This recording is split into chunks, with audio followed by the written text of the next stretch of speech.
তদন্তকারীরা দাবি করেছেন যে একেবারে রেট চার্ট বেঁধে পুরসভায় চাকরি বিক্রি করা হয়েছিল।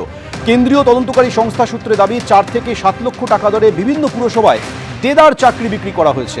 তার মধ্যে যেমন পুরসভার শ্রমিক, গাড়ির চালক, সাফাই কর্মী। পুরসভার গ্রুপ ডির চাকরির দাম ছিল ন্যূনতম 4 লক্ষ টাকা, গ্রুপ সির চাকরির দাম ছিল ন্যূনতম 7 লক্ষ টাকা। পুরসভায় টাইপিস্টের চাকরি পেতে গেলে রেট শুরু হতো 7 লক্ষ থেকে। এইভাবেই বিভিন্ন পদের জন্য একেবারে টাকা বেঁধে দেওয়া হয়েছিল, আর এইভাবেই রেট চার্ট তৈরি করে দুর্নীতি হতো গোটা রাজ্য জুড়ে।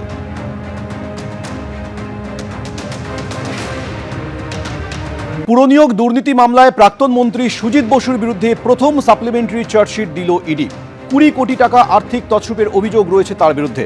340 জনকে সুপারিশ করা হয়েছিল, নিয়োগপত্র পেয়েছিলেন 284 জন। প্রার্থী পিছু 6 লক্ষ টাকা করে নেওয়া হয়েছিল বলে অভিযোগ করা হয়েছে এই সাপ্লিমেন্টারি চার্জশিটে। আর কি অভিযোগ রয়েছে বিস্তারিত জানবো, আমাদের প্রতিনিধি বলবেন আবির দত্ত। আবির,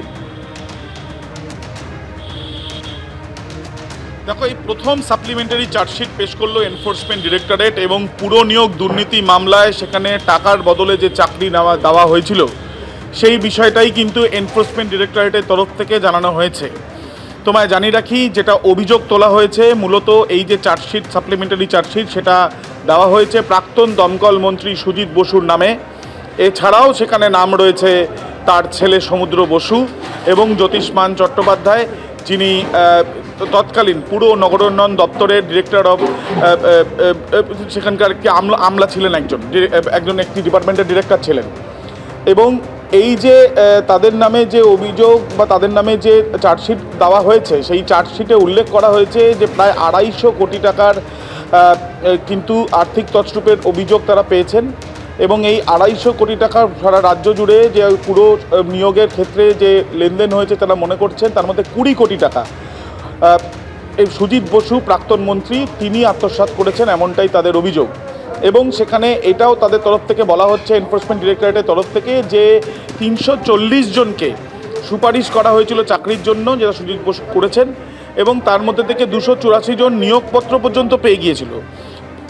এক একটি চাকরির ক্ষেত্রে 6 লক্ষ টাকা করে নেওয়া হয়েছে, এমনটাও কিন্তু এনফোর্সমেন্ট ডিরেক্টরেট তাদের চার্জশিটে উল্লেখ করেছেন। অর্থাৎ পুরো নিয়োগ দুর্নীতি মামলায় যে গ্রেপ্তার করা হয়েছিল সুজিত বসুকে, দফায় দফায় তাকে জিজ্ঞাসাবাদের প্রক্রিয়া চালানো হয় এবং পরবর্তীতে তাকে গ্রেপ্তার করা হয়। এবং তারপরে আমরা দেখলাম যে এবার চার্জশিট দেওয়া হয়েছে, সাপ্লিমেন্টারি চার্জশিট প্রথম। এবং প্রথম এই যে সাপ্লিমেন্টারি চার্জশিট দেওয়া হয়েছে, তার সাথে তোমাকে জানিয়ে রাখি যে নিয়োগ দুর্নীতির যখন তদন্ত করতে যাওয়া হয়েছিল, তখন অয়নশীলের বাড়িতে যখন তল্লাশি করতে যায়, সেখান থেকে পাওয়া তথ্য থেকে তদন্তকারীরা মনে করেন যে পুরসভাতে নিয়োগের ক্ষেত্রেও কিন্তু টাকার বিনিময়ে চাকরি দেওয়া হয়েছে। পরবর্তীকালে আলাদাভাবে ইসিআইআর হয়, তদন্ত শুরু হয়। প্রথম যখন চার্জশিট হয়, অয়নশীলের নামেও চার্জশিট হয় এবং এই মামলাতে অয়নশীলকে হেফাজতেও নেওয়া হয়। পরবর্তীকালে তদন্ত যত এগিয়েছে, তার সাথে সাথে দক্ষিণ দমদম পুরসভার ক্ষেত্রে যে বিভিন্ন চাকরি দেওয়া হয়েছে এবং সেই ক্ষেত্রে টাকার বিনিময়ে চাকরি হয়েছে, সেই বিষয়গুলো তদন্তে উঠে এসছে বলে আদালতে জানান এনফোর্সমেন্ট ডিরেক্টরেটের আধিকারিকেরা। এবার সাপ্লিমেন্টারি চার্জশিট প্রাক্তন দমকল মন্ত্রীর বিরুদ্ধে, সুজিত বসুর বিরুদ্ধে এবং সঙ্গে তার ছেলে এবং একজন আমলার বিরুদ্ধেও দেওয়া হয়েছে, জ্যোতিষ্মান চট্টোপাধ্যায়। এবং এই যে 3 জনের নামে দেওয়া হয়েছে, তাছাড়াও আরও 2টি সংস্থার নামে দেওয়া হয়েছে, যে সংস্থার মাধ্যমে এই টাকার লেনদেন হয়েছিল বলে তদন্তকারী আধিকারিকরা, অর্থাৎ এনফোর্সমেন্ট ডিরেক্টরেটের অফিসাররা, তারা তাদের চার্জশিটের মাধ্যমে আদালতে জানিয়েছেন। এবিপি আনন্দ, এগিয়ে থাকে, এগিয়ে রাখে।